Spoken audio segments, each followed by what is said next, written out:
Assalamu alaikum dear students. I am your instructor Salman Amin Malik for the course Linear Algebra. आज हमारा 26th lecture है linear algebra का और first of all let me recall you what we have done in the last lecture. Last lecture में diagonalisation of a given matrix, जो कि बड़ा ही इम्पॉर्टेंट कॉन्सेप्ट है लीनियर अलजेब्रा में, वो हमने स्टडी किया था। और डायगोनलाइजेबल मैट्रिसेस को कंडीशंस देखी थी कि which are the conditions that a matrix will be diagonalisable.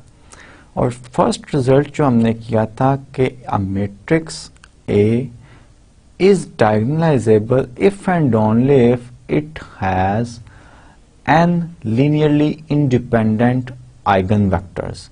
अगर मैट्रिक्स का ऑर्डर जो है वो n क्रॉस n है तो उसकी अगर n linearly independent eigen vectors होंगी then it will be diagonalizable. फिर हमने देखा था, एक रिजल्ट हमने बड़ा इंपॉर्टेंट किया था कि अगर if your matrix A has distinct eigenvalues then it will be diagonalisable. Why? क्योंकि हर आइगन वैल्यू अगर डिस्टिंक्ट है, ऑर्डर लेट से 10 है तो 10 डिफरेंट आइगन वैल्यूज हैं, तो हर आइगन वैल्यू के कोरस्पॉन्ड आपको एक जो है आइगन वेक्टर मिलेगा which is linearly independent which is not as the other eigenvectors. तो ये आपका कंप्लीट आइगन वेक्टर्स का जो मैट्रिक्स की तमाम आइगन वैल्यूज के कोरस्पॉन्ड आइगन वेक्टर्स जो बनते हैं वो लीनियरली इंडिपेंडेंट बन जाएंगे, so that your matrix A will be diagonalizable। फिर बड़ा इंपॉर्टेंट एक रिजल्ट हमने पढ़ा था which tells us what if the matrix has repeated roots or eigenvalues।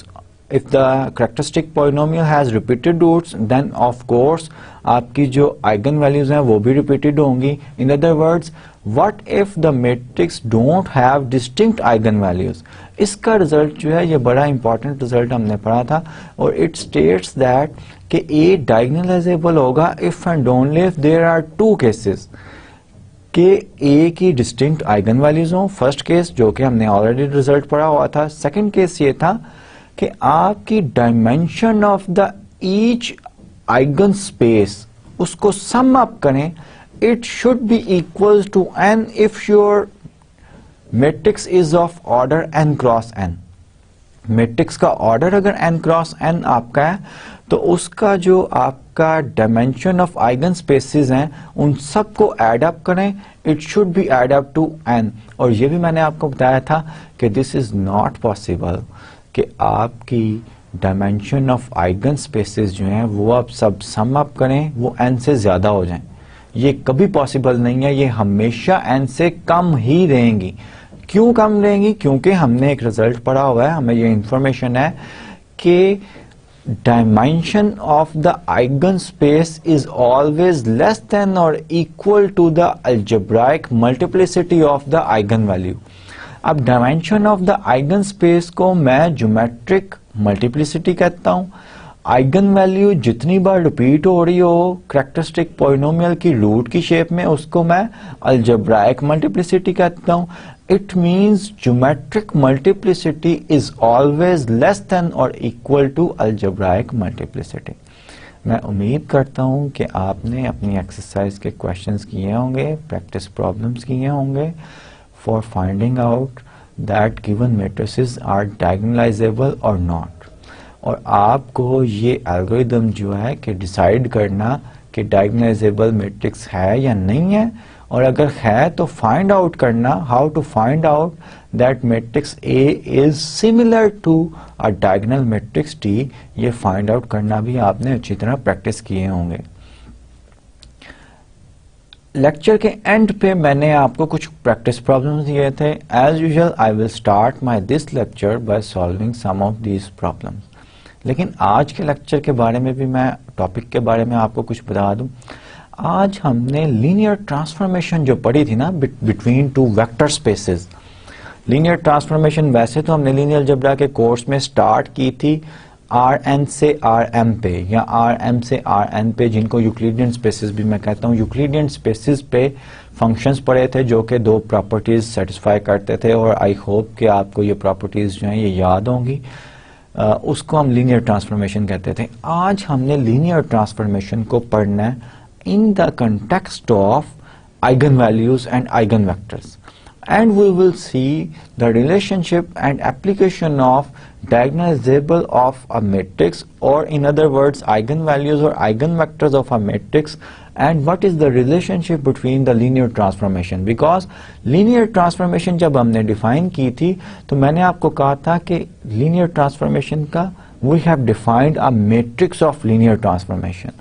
तो matrix of linear transformation को study करेंगे, इन द उस मैट्रिक्स की आइगन वैल्यूज आइगन वेक्टर्स को देखेंगे, और कोऑर्डिनेट जो है कोऑर्डिनेट मैपिंग भी मैंने आपको बताया था। If we have a vector space and you are given a basis, then we can define the coordinate on that vector space, ठीक है, using relative to that basis. इस तरह की ऑल दीज थिंग्स जो हमने स्टडी की हैं in the previous lecture, उनका रिलेशनशिप यहाँ पे स्टडी करना है, हमने डिस्कस करना है आज के लेक्चर में। So let's start the today's lecture. Today we are having the 26th lecture of linear algebra, and I have picked the two questions from the previous one. Both these two questions are tricky questions. The first question is, let A be this one, V1 is this matrix and V2 is this matrix. Suppose you are told that V1 and V2 are eigenvectors of A. Use this information to diagonalize A. तो solution इसका जब हम करेंगे, सबसे पहले तो ये check करें कि ये V1 V2 जो हैं ये लीनियरली इंडिपेंडेंट हैं कि नहीं है। 3 2 1 ये लीनियरली इंडिपेंडेंट हैं। दो वेक्टर्स का, these vectors are not multiples of each other, so it means these vectors are linearly independent, ठीक है। V1 cannot be written as C V2 where C belongs to real number। linearly independent तो हो गए। अब A diagonalisable होता है A equals if we are able to find P D P inverse. अब हमें ये इंफॉर्मेशन दी गई है कि ये आइगन वेक्टर्स हैं, इसका मतलब है कि P जो है वो eigen vectors P invertible matrix है, और ये हमने लास्ट लेक्चर में सीखा था कि लीनियरली इंडिपेंडेंट आइगन वेक्टर्स जो है P के कॉलम्स बनते हैं। सो आई मेक P एज 2 1। अब D जो है, लेट्स से 3 1 जो कि V1 है उसके कोरस्पॉन्ड आपकी आइगन वैल्यू जो है वो लैम्डा 1 है। V2 जो है जो 2 1 है उसके कोरस्पॉन्ड आपकी आइगन वैल्यू जो है लैम्डा 2 है। So D will be, if P is this one then D will be lambda 1 0 0 lambda 2। अब लैम्डा 1 और लैम्डा 2 मैंने कैलकुलेट करने हैं। मुझे आइगन वैल्यू की बेसिक डेफिनेशन पता है कि Ax इक्वल्स लैम्डा x, या आइगन वेक्टर की भी यही डेफिनेशन है। Lambda belongs to real number और कॉम्प्लेक्स नंबर, कॉम्प्लेक्स भी हो सकती हैं, ठीक है। अब x मुझे दिया गया, आइगन वेक्टर मुझे दिया गया, लैम्डा मैंने निकालना है, तो मैं क्या करूंगा, A -3 12 -2 7, इसको मल्टीप्लाई कर दूंगा किससे, 3 1 से। ये मल्टीप्लाई करने से मेरे पास क्या आएगा आंसर, -9 + 12 -6 + 7। तो ये मेरे पास क्या आ रहा है, 3 1 आ रहा है। तो I can write it as 1 × 3। ये A था, ये x था, ये lambda. So correspond to this value my eigenvalue is lambda equals 1. अब similarly I will find out the other value which is -3 -2 12 7 multiplied by the eigenvector 2 1 which equals minus 3 and 2 minus 6 plus 12 and minus 4 plus 7, which is equal 6 and 3, and I can write it as 3 into 2 into 1. अब ये मेरा a है, ये x है, and my lambda correspond to this vector, eigenvector lambda equals 3. So I will be able to find out t also. तो देखें हमने कितना cleverly जो है, cleverly और intelligently अपना knowledge जो है वो use किया है, definition basic use की है. So we are able to find out p and d as well. So 3 1 पहले लिखा है, 3 1 की लैम्डा 1 है, 0 0 and 3. अब आपने p इनवर्स 2 by 2 मैट्रिक्स है, इनवर्स भी निकाल सकते हैं, लेकिन हम इंटेलिजेंटली करेंगे तो we will calculate AP and we will calculate PD. Both should have the same answer. minus 3 12 minus 2 7 and P is 3 1 2 1. इसको मल्टीप्लाई करें और P D को मल्टीप्लाई करें. P is 3 1 2 1 and D is, your D is 1 0 0 3. आप multiply कर सकते हैं. You will see that AP equals PD. Hence we have verified that this is diagonalizable matrix A. Let's go to the next question. The next question is, let A be a 4 by 4 matrix with eigenvalues 5, 3 and minus 2.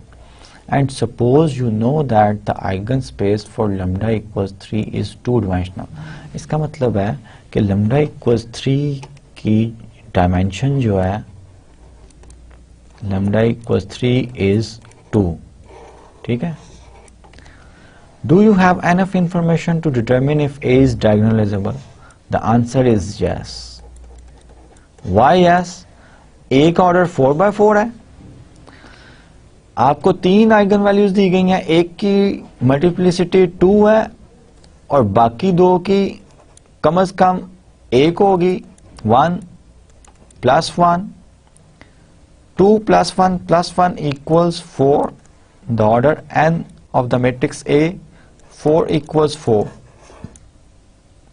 Sum of the dimension of eigenspace ये exceed नहीं कर सकती order of the matrix A. ये मैंने last lecture में बनाया था.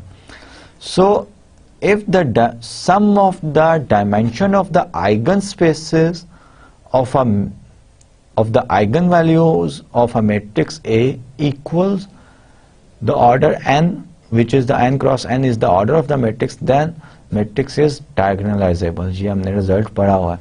So matrix is diagonalizable. Whatever that matrix is diagonalizable. So let's start our today's lecture. जो नया topic है वो हम start करते हैं. The topic is eigenvectors and linear transformations.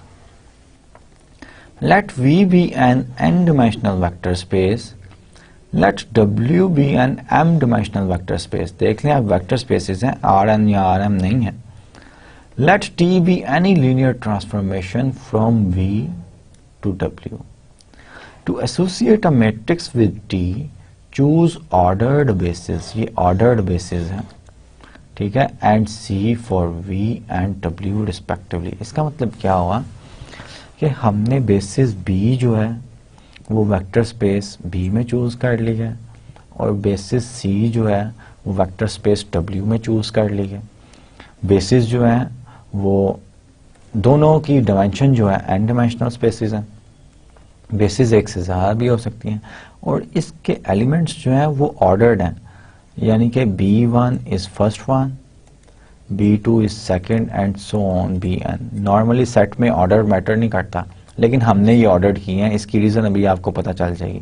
Similarly C1, C2 up to so on Cn, दोनों की dimension, एक की डिमेंशन n है, इसकी डिमेंशन n है तो ये n तक जाएगा, W की डिमेंशन m है तो ये Cm होगा, ठीक है। और T एक लीनियर ट्रांसफॉर्मेशन है, T की क्या है, लीनियर ट्रांसफॉर्मेशन है।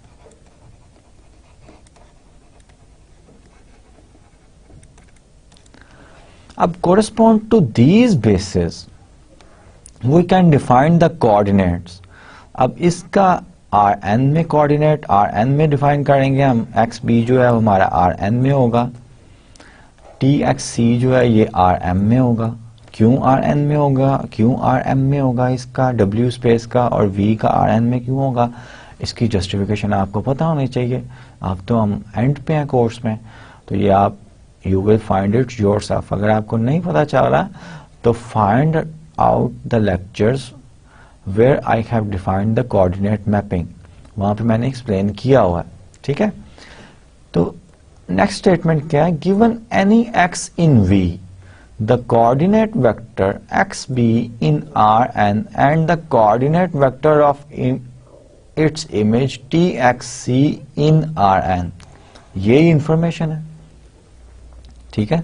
और ये में नजर भी आ रही है कि V के कोरस्पॉन्ड कोऑर्डिनेट सिस्टम ये Rn है और W के कोरस्पॉन्ड Rm में। अब इनके दरमियान रिलेशनशिप जो है वो हम स्टडी करना चाहेंगे।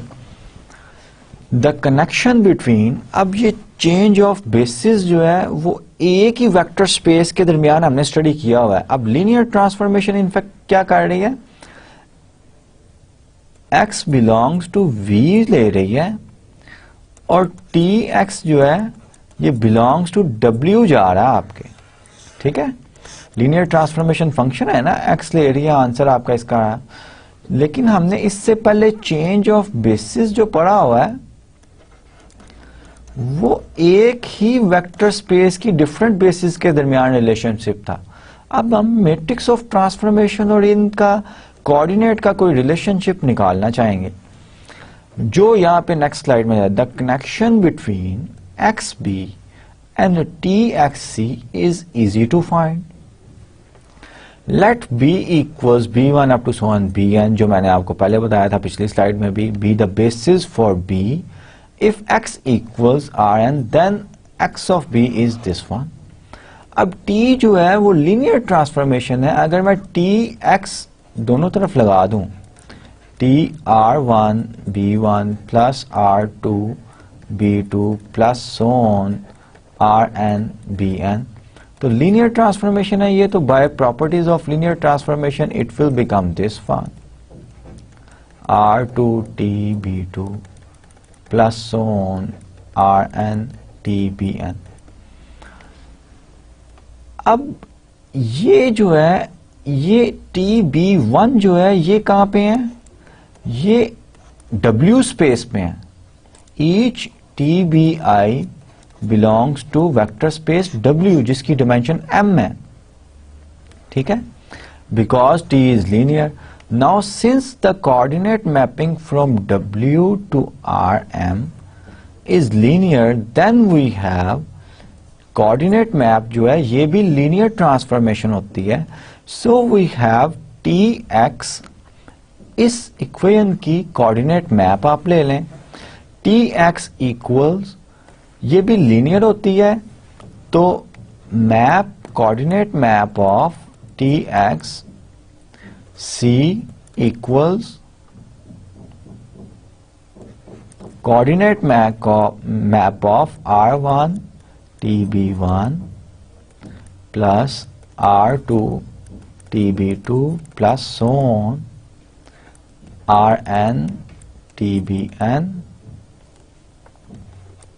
C। ये लीनियर ट्रांसफॉर्मेशन है। It means scalar by TB1 coordinate relative to C plus so on, इसी तरह Rn TBn। The vector equation can be written in the matrix form Txc equals m M x of B, T B n, यहाँ पे हम इस तरह लिख सकते हैं सी। अब ये मैंने लिखा हुआ है, ठीक है। The vector above vector equation can be written in the matrix form T of x C, the coordinate of image of x in the vector space W and its coordinate with respect to basis C of W equals m x of B, where m is the matrix formed by the coordinates of image of the basis of V. अब ये B1 B2 किसकी basis थी? V की, is this one, ठीक है। So this is the relationship which we are looking for, that is txc, the coordinate relative to basis C in the vector space W of the image x equals m times coordinate of the input element x relative to basis B, and m is constructed by taking the coordinate of the vectors of basis B as columns as here, ठीक है। तो example करते हैं इसकी। क्या हमने क्या पढ़ा है अभी कि T x coordinate of T x with respect to C relative to basis C in the W of course equals M x of the coordinate of x relative to basis B in the space V, where m equals t of B1, coordinate of image of B relative to C, so on t of Bn coordinate. These are the columns of the matrix M. M is a matrix. So the example is, suppose B equals B1, B2 is a basis for V, and C equals C1, C2, C3 is a basis for W. Let T V to W be a linear transformation with the property this one. TB1 equals this one, TB2 equals this one. It means this equation means that TB1 coordinate relative to C equals 3 minus 2 5. This equation means that TB2 C equals 4 7 and minus 1. Find the matrix M for T relative to B and C. This is the matrix M. अब M matrix जो होता है वो हमें पता है किसके equal होता है, ये यूज करें, M की डेफिनेशन लिखी हुई है। B1 का image 3 minus 2 5 and the second column is 4 7 minus 1. यही मैंने सोल्यूशन में लिखा हुआ है। The C coordinate vectors of the images of B1 and B2 are this one and M is this one. So T of X C equals M, this M, into X of B. So this is what we are required to find out, and we have find out easily. अब अगर आप देखें कि X belongs to vector space V दिया गया हो और B basis भी दी गई हो, we can easily find out XB. XB जब हम निकाल लेंगे तो उसके बाद हम TXC जो है बाय दिस फॉर्मूला जो है इजीली निकाल सकते हैं। So we have a remark which states that if B and C are bases for the same space V, and if T is the identity transformation Tx equals X for X in V, then matrix M equals M TB1C is just change of coordinate matrix. और change of coordinate matrix जो है ये हमने बड़ी अच्छी तरह अपने lecture में जो है ये स्टडी किया हुआ है। इनफैक्ट टी जो है V vector space to V vector space है और आपका B जो है कोई भी बेसिस है B and C are the bases of the vector space V, then we have studied that P B to C equals, ये equal होता है आपका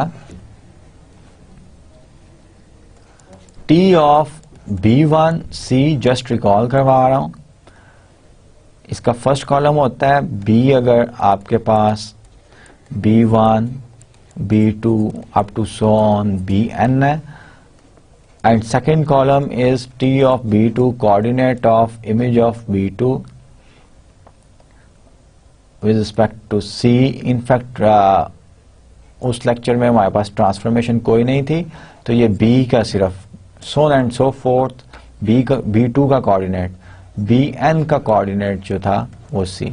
This is the change of coordinate matrix and this is exactly, क्योंकि ये identity में जो है आपका मैप है, तो ये मैट्रिक्स आपका क्या बन जाएगा, आइडेंटिटी मैप है, तो इसका आंसर TB1 का B1 ही बनेगा, B1 C, B2 C, so on Bn C जो है ये बन गया.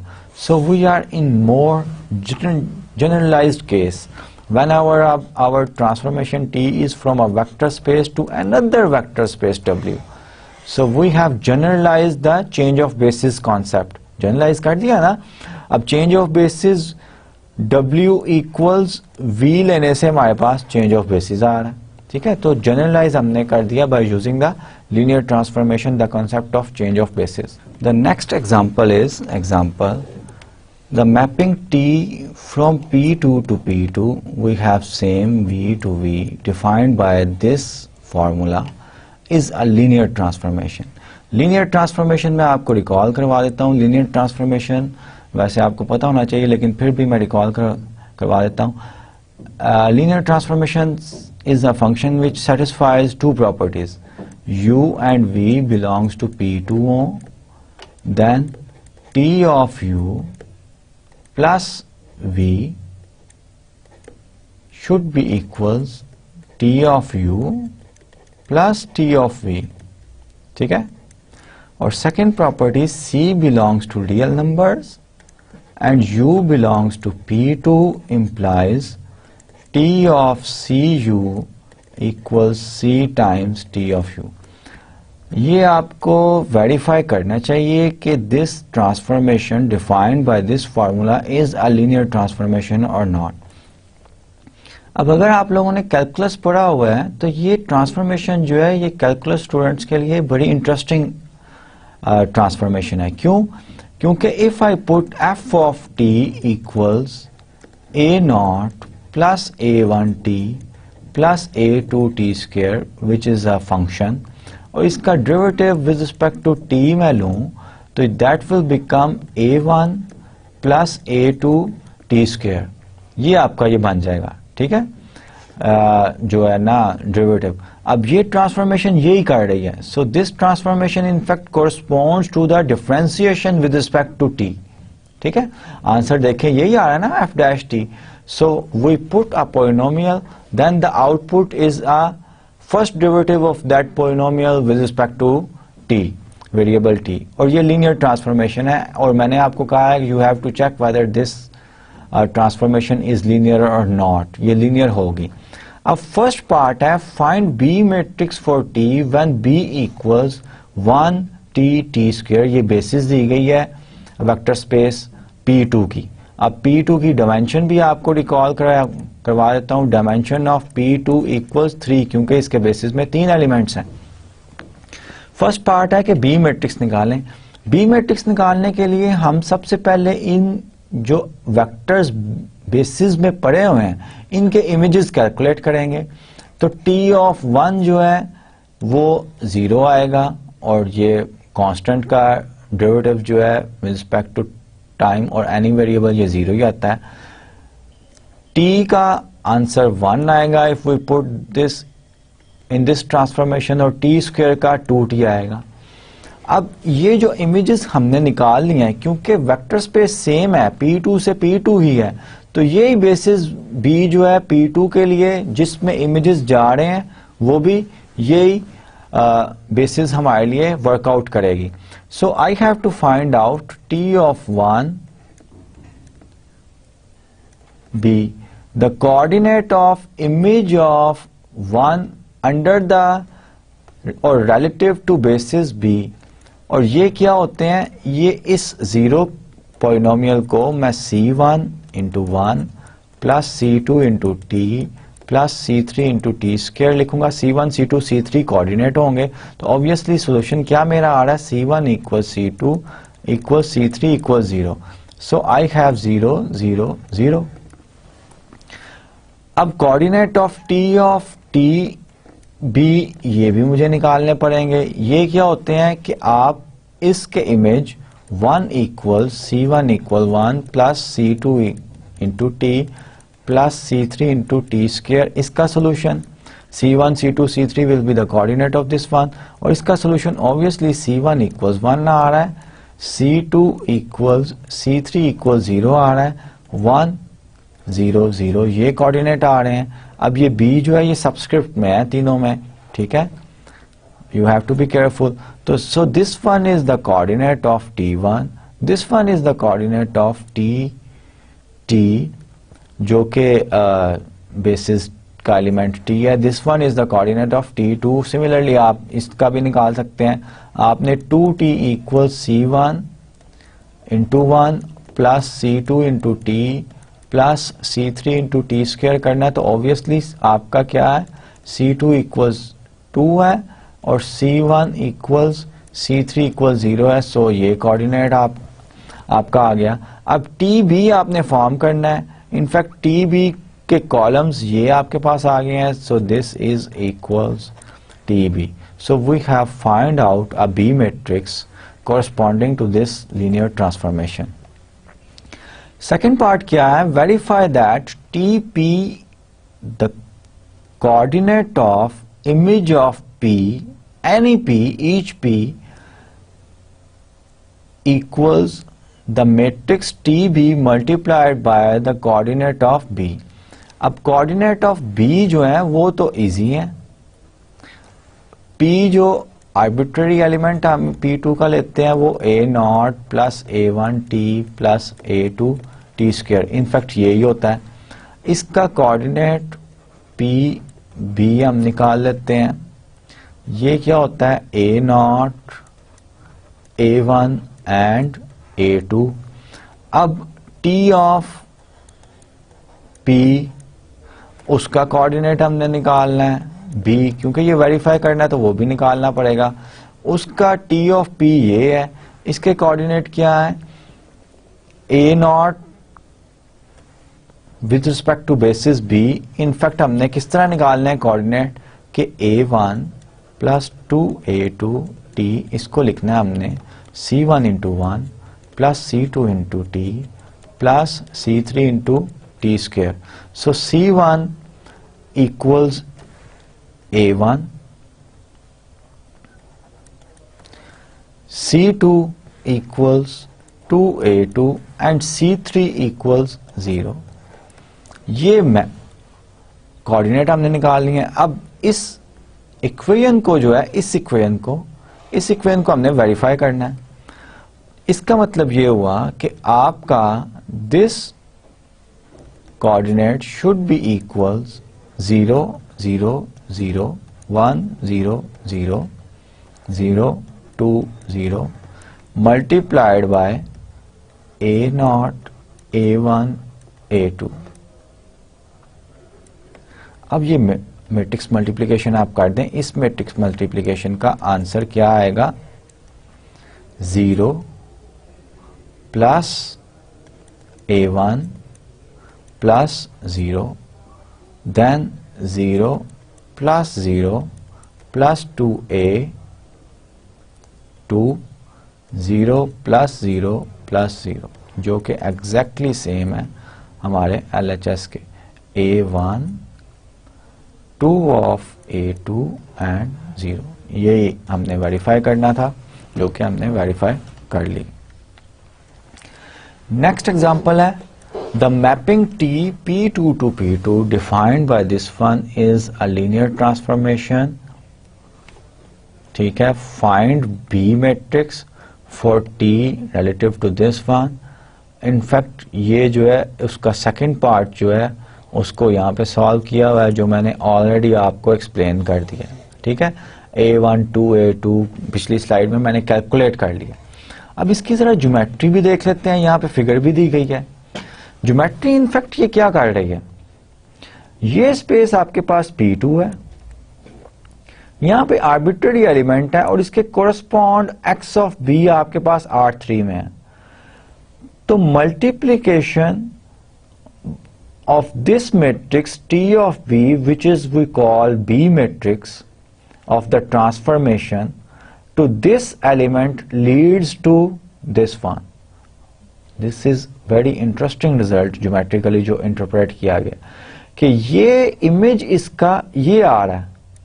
ठीक है, स्पेस P2 में, लेकिन इसका B coordinate in this space multiplied by the B matrix and then we are having the B coordinate of in the other space which is P2. ठीक है, तो ये this was the geometrical interpretation of what we have done mathematically. Let's see the next one.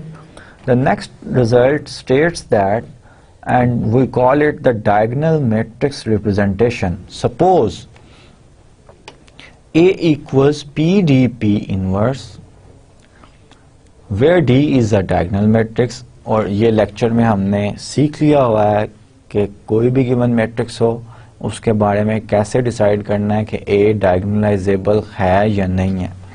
Suppose A equals PDP inverse where D is a diagonal n cross n matrix. If B is basis for Rn found from the columns of P, then D is the B matrix for the transformation x A to x. Transformation हम define कर सकते हैं T x ax. इस transformation का D जो होगा वो B matrix होगा.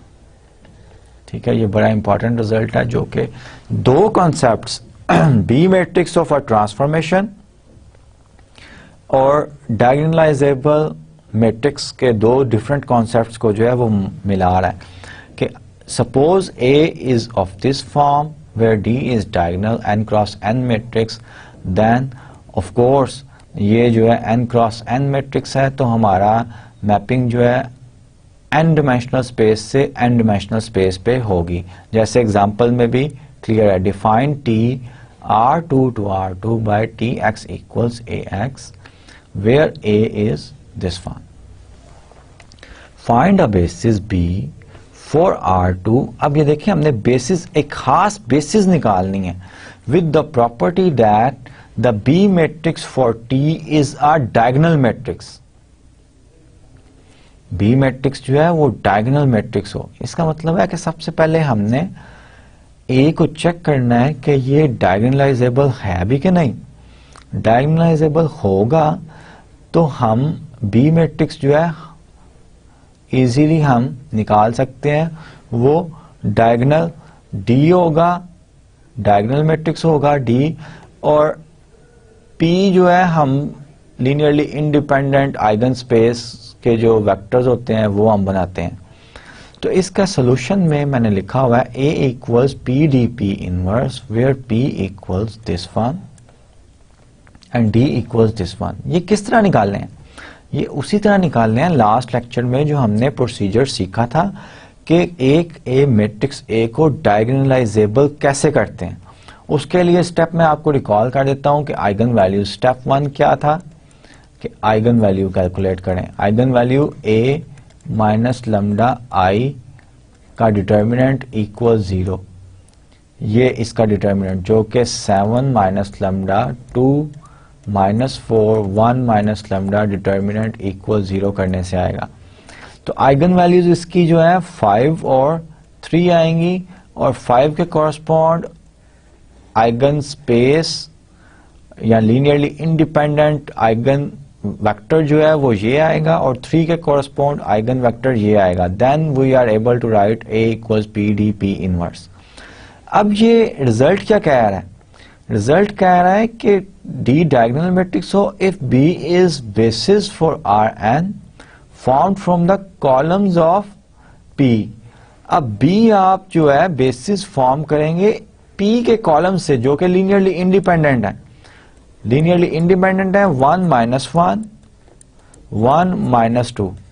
अब ये दो लीनियरली इंडिपेंडेंट सेट है, डायमेंशन ऑफ R2 जो है ये 2 होती है, so any linearly independent set containing 2 element will all automatically be a basis for R2। तो स्पैन चेक करने की जरूरत ही नहीं, this is a basis for which this linear transformation has TB equals D, जो हमने अबव रिजल्ट जो है theorem जो है वो अप्लाई किया। Let's see what I have written, the columns of P call them B1 and B2। अब ये कॉलम्स किस तरह हमने आइडेंटिफाई किए हैं, वो आपने वो डायगोनलाइजेबल एक मैट्रिक्स को किस तरह करते हैं वो स्टेप्स जो है वो फॉलो करने हैं। डायगोनलाइजेबल निकालने के लिए कि मैट्रिक्स है या नहीं है, P और D निकालने के लिए स्टेप 1 क्या था कि आइगन वैल्यू निकालें, लैम्डा इक्वल्स 5 एंड 3 आएगा। स्टेप 2 क्या था? स्टेप 2 था कि आइगन वेक्टर्स निकालें, आइगन वेक्टर्स के लिए A minus 5i equals x equal 0 इस होमोजीनियस सिस्टम को सॉल्व करेंगे, और A minus 3i into x equal 0 इस होमोजीनियस सिस्टम को सॉल्व करेंगे। दोनों होमोजीनियस सिस्टम जो है ये हमें बेसिस देंगे आइगन स्पेसेस की। वो जो लीनियरली इंडिपेंडेंट वेक्टर्स होंगे, आइगन वेक्टर्स होंगे, उनके कॉलम्स हम बना लेंगे और डी हम इस तरह बना लेंगे। These are the 4 steps which we follow normally to find out whether a matrix A is diagonalizable और नॉट। अगर डायगोनलाइजेबल हो तो पी इन्वर्टिबल मैट्रिक्स और डी डायगोनल मैट्रिक्स को निकालने के ये स्टेप हैं। फिर हम लास्ट में एक स्टेप करते थे कि a p equals P d, ये इनवर्स निकालने की बजाय हम ये मैट्रिक्स मल्टीप्लिकेशन करते थे।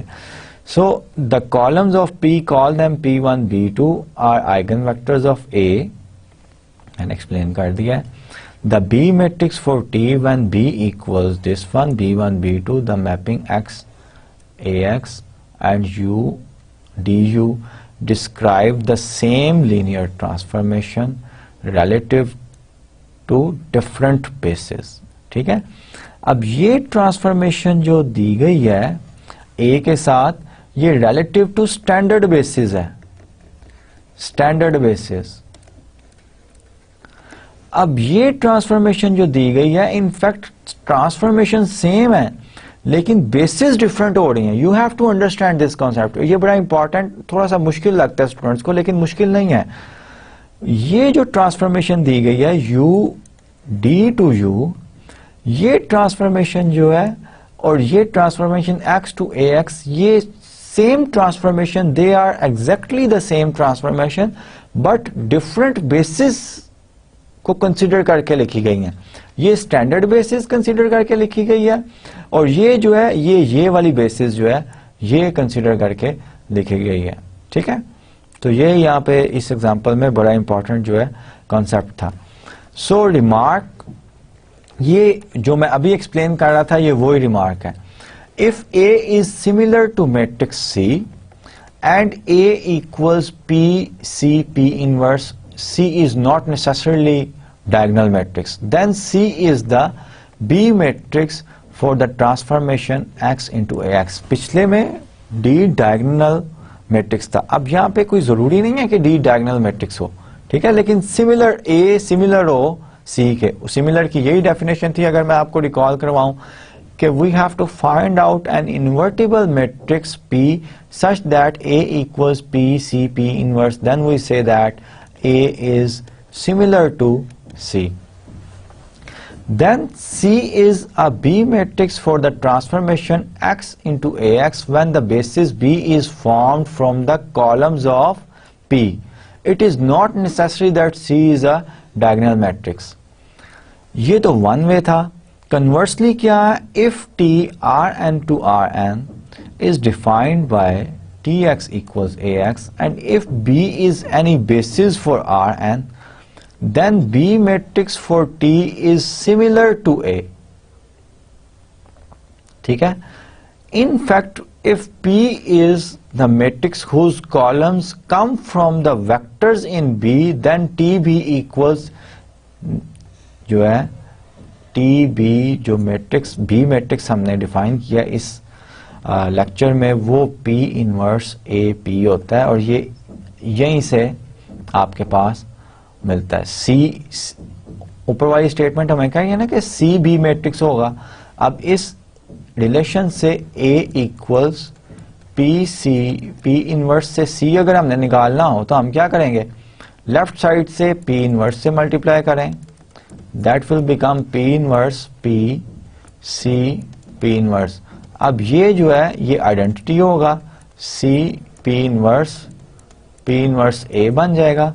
अब C आपने निकालना है, P इनवर्स A P से मल्टीप्लाई करें, ये C P इनवर्स P जो है ये आइडेंटिटी बन जाएगा. You will have C, the formula for C is P inverse A P. देखें ये एग्जैक्टली सेम है और ये matrix of transform B matrix है जिसको हम टी ऑफ बी लिखते हैं. So this is very important. Thus the set of all matrices similar to a matrix A coincides with the set of all matrices representation of the transformation T. बड़ी important ये information है और इस information को हम geometrically भी देख सकते हैं.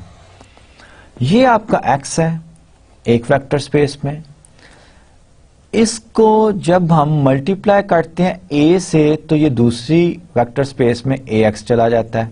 अगर t जो है डिफाइंड है tx इक्वल्स ax. अब ये जो है ये रिलेशनशिप यूज करके किस तरह a तक पहुंचता है. जब p इनवर्स से हम x को मल्टीप्लाई करते हैं तो ये कोऑर्डिनेट ऑफ b में ट्रांसफर होता है. इसको जब मल्टीप्लाई करते हैं c से ये कोऑर्डिनेट ऑफ ax से ट्रांसफर होता है और जब इसको अल्टीमेटली हम मल्टीप्लाई करते हैं p से तो ये ax पे चला जाता है.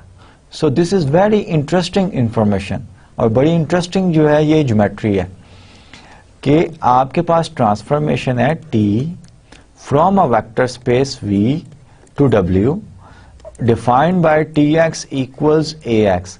इसका इफेक्ट सेम है. अगर x को आप मल्टीप्लाई करें P इनवर्स से, P इनवर्स x ये x ऑफ B बन जाएगा. x ऑफ B को मल्टीप्लाई करें C से, वो कोऑर्डिनेट बन जाएगा with respect to relative to basis B in the other vector space W और उसको अगर P से मल्टीप्लाई करें तो वो आपको AX दे देगा. So this is very interesting information. So TB equals P inverse AP. Let's do an example to justify this one. इसका ये जो पीछे रिमार्क मैंने दिया है इसको अप्लाई करते हैं इस पर्टिकुलर एग्जांपल पे. Let A be this one, B1, B2 be this one. So basis B जो है वो ये दी गई है, consist of these two vectors. The characteristic polynomial of A is lambda plus 2 raised to power 2. It means lambda has eigenvalues -2 and -2. It has multiplicity 2. But the eigenspace for the eigenvalue -2 is only one dimensional. So A is not diagonalizable. However, the basis B has the property that the B matrix for the transformation X transformed to AX is a triangular matrix called the Jordan matrix of A. Jordan matrix एक खास matrix होता है. ये आपके course के scope का नहीं है लेकिन ये हम जनरलाइज्ड जो है आइगन स्पेसेस डिफाइन करते हैं और जो डायगोनलाइजेबल नहीं होते मैट्रिसेस उनको by using the concept of generalised eigen spaces जो है उससे हम डायगोनलाइज करते हैं. It's a new concept. Find the B matrix. B matrix जो है वो आपने डिफाइन करना है. टी ऑफ बी जो है हमने पिछले रिमार्क से ये हमने पढ़ा हुआ है. कि ये आप रिकॉल करें, t of b equals p inverse A p. P जो है वो आपका लीनियरली इंडिपेंडेंट बेसिस के एलिमेंट्स हैं, then b matrix is P inverse A p. अब पी इनवर्स ए पी कैलकुलेट करने के लिए आप ए पी पहले कैलकुलेट करें, ए आपको दिया गया है और पी जो है हमने खुद फॉर्म किया है लीनियरली इंडिपेंडेंट कॉलम से। पी जो है इन्वर्टिबल मैट्रिक्स होगा, दो कॉलम्स हैं, दोनों लीनियरली इंडिपेंडेंट हैं by invertible matrix theorem. Invertible ये जरूर होगा मैट्रिक्स, ठीक है। इसको मल्टीप्लाई किया, वी गॉट -6 -1 -4 एंड 0। अब इसको मैट्रिक्स टी बी निकालने के लिए पी इनवर्स से इस मैट्रिक्स को मल्टीप्लाई किया। अब पी अगर ये है तो उसका इनवर्स जो है पी इनवर्स इजीली हम निकाल सकते हैं। In fact we have calculated many times in our lectures of linear algebra. ये 1 3 -2 -2 और डिटर्मिनेंट ऑफ ए क्या है 3 -4 -1 है, तो ये आप इजीली चेक कर सकते हैं। 1/-1 इंटू 1 -2 -2 3, ये आपका पी इनवर्स बन रहा है। पी इनवर्स को मल्टीप्लाई किया इस आंसर से ए पी से, you are having this one which is the B matrix of your this transformation. और ये क्लियरली नजर आ रहा है आपको कि ये डायगोनलाइज मैट्रिक्स नहीं है। We have here 1 whereas -2 and -2 are the eigenvalues of the matrix A. Notice that the eigenvalues of A is on the diagonal. So this is very important and informative information जो थी, जो कि बड़ी interesting geometry से भी मैंने try किया explain करने की और एक एग्जांपल से भी ट्राई किया कि टी ऑफ बी जो है, और इसके लिए आपका डायगोनलाइजेबल होना जरूरी नहीं है matrix. This is the beauty. पिछले रिजल्ट में और इसमें क्या फर्क है, पहले हमने डायगोनलाइजेबल मैट्रिक्स के लिए यही प्रॉपर्टी पढ़ी थी, अब डायगोनलाइजेबल होना मैट्रिक्स का जरूरी नहीं है और हमने ये प्रॉपर्टी जो है स्टडी की है।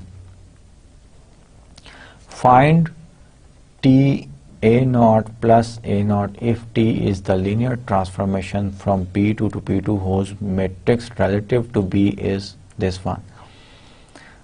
तो T B हमें दिया गया है, T of A0 A1 A2 इसका हमने इमेज जो है वो निकालना है।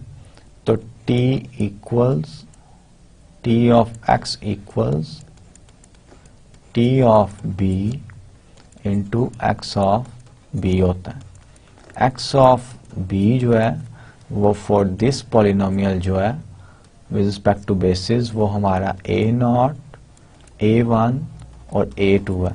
सो आपने फार्मूला अगर ट्रांसफॉर्मेशन का निकालना है, so you will just multiply 3 4 0 0 5 -1 1 -2 7 will be multiplied by x of b which is इस एलिमेंट का, इस पॉलिनोमियल का with respect to this basis coordinate वो यही है और ये कई बार हमने निकाला है प्रीवियस लेक्चर्स में। इन दोनों को आप मल्टीप्लाई कर दें, that will be the formula of t of x 3 A0 plus 4 A1 plus 0 0 plus 5 A1 minus A2 A0 minus 2 A1 plus 7 A2। तो ये आपका अल्टीमेटली आंसर क्या आता है 3 A0 plus 4 A1 5 A1 minus A2 A0 minus 2 A1 plus 7 A2. This is the definition of your transformation. The next example is let A, B and C be n cross n matrices. Verify that A is similar to A. If A is similar to B and B is similar to C, then A is similar to C. In fact ये हम equivalence relation जो है ना वो define करते हैं। equivalence relation, कोई सा भी रिलेशन, यहाँ पे सिमिलैरिटी का रिलेशन है, कोई भी रिलेशन आर। रिलेशन क्या होता है, कोई से भी दो सेट्स के दरमियान जो है कार्टेशियन प्रोडक्ट का सबसेट होता है दो सेट्स का, ठीक है, उसको रिलेशन कहते हैं। अब इक्विवेलेंस रिलेशन क्या होता है कि इक्विवेलेंस रिलेशन ये होता है कि similar A is similar to itself, if A is similar to B and B is similar to C implies A is similar to C। अगर रिलेशन में सिमिलर का डिफाइन करूं, अब दो सिमिलर मैट्रिसेस कब होते हैं? A is similar to C if we are able to find out invertible matrix P such that P C P inverse हो। अब मैंने ये शो करना है कि A अपने आप के सिमिलर है, तो मैं A को लिख सकता हूं invertible matrix I, invertible matrix होता है I A I इनवर्स, लिख सकता हूं ना। So by definition A is similar to itself, पहली तो प्रॉपर्टीज प्रूफ हो गई। सेकेंड, गिवन है if A is similar to B it means there exist a P1 let's say such that B P1 inverse holds, this equation holds। दूसरा क्या दिया गया? B is similar to C, it means there exists another invertible matrix P2 not necessarily the same such that C P2 inverse, and we have to show that this is equation number 2, and we have to show that A is similar to C, that is there exists an invertible matrix P such that P C P inverse holds। ये मैंने show करना, this holds, ये दो equations use करके। अब B की जो ये इक्वेशन नंबर 2 से B की वैल्यू जो है, यो मैं इक्वेशन नंबर 1 में डाल देता हूं। A equals P1 P2 C P2 inverse P1 inverse. अब इनवर्स की प्रॉपर्टी मैंने पढ़ी हुई है कि A B इनवर्स जो होता है equals B inverse A inverse होता है, ठीक है। तो मैं लिख सकता हूं इसे P1 P2 C P1 P2 का इनवर्स, ये प्रॉपर्टी यूज करके। जब ये प्रॉपर्टी यूज की, अब इसको मैं ये मैट्रिक्स जो है P1 P2 मैट्रिक्स, इसका नाम मैं P रख देता हूं। Put P1 P2 equals P, और ये इन्वर्टिबल मैट्रिक्स होगा। P C P इनवर्स बन गया ना, जो मैं चाहिए था ये, which shows that A is similar to C। कोई सा भी रिलेशन जो है वो ये दो प्रॉपर्टीज satisfy करे। in fact there is another property, symmetric property, we call it equivalence relation। आपने चेक करना है equivalence relation क्या होता है। गूगल पे जाएं, आजकल तो गूगल पे सर्च करें तो equivalence relation की प्रॉपर्टीज आ जाएंगी। वो प्रॉपर्टीज स्टडी करके आपने ये जो मैंने प्रॉपर्टीज दो प्रॉपर्टीज सेटिस्फाई की हैं, इनको कंपेयर करना है और देखना है कि ये जो similar two matrices are similar, ये रिलेशन इक्विवेलेंस रिलेशन है या नहीं है, ठीक है।